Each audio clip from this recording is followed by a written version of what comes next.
Hello everyone. In this session we'll discuss a question on application of integration.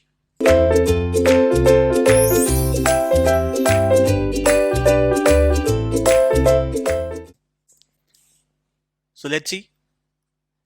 It says find the area between the curve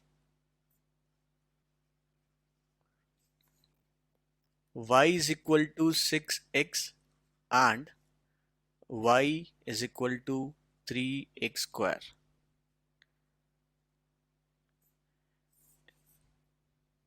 in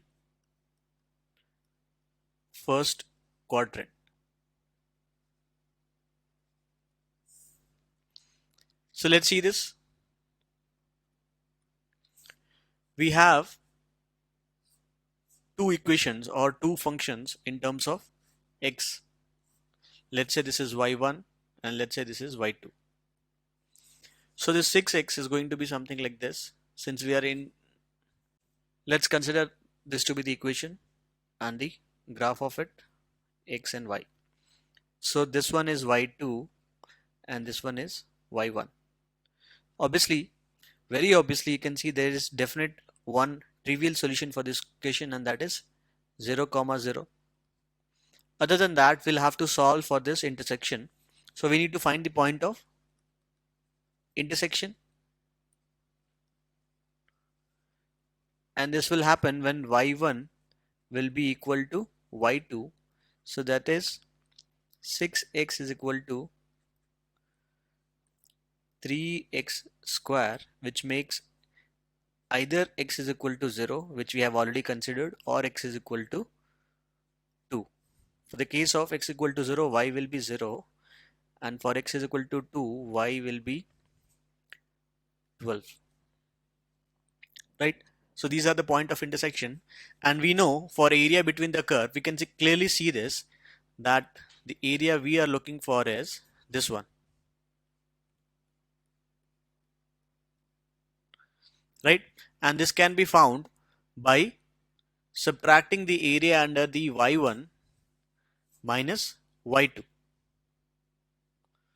So this is area is going to be integration y1 minus y2 with respect to dx for x is equal to 0 to, this is x, 0 to 2. So this is nothing but integration of 6x minus 3x square dx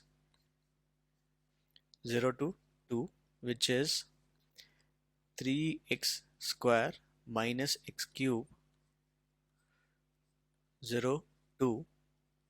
So 4 3 12 minus 8, so that is going to be 4. Now there can be a chance like this one was easy, and so we could easily draw the function graph. But what if we don't know which one is greater? Like for this instance, from 0 to 2, we can clearly see that y1 is greater than y2. If it is not so, or if we don't know, or if we don't have the idea about it, then also we can directly do this y1 minus y2 mod, right? This will also give the area.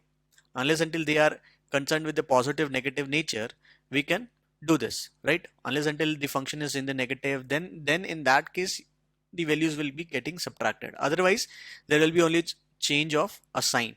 The absolute value will remain same, right?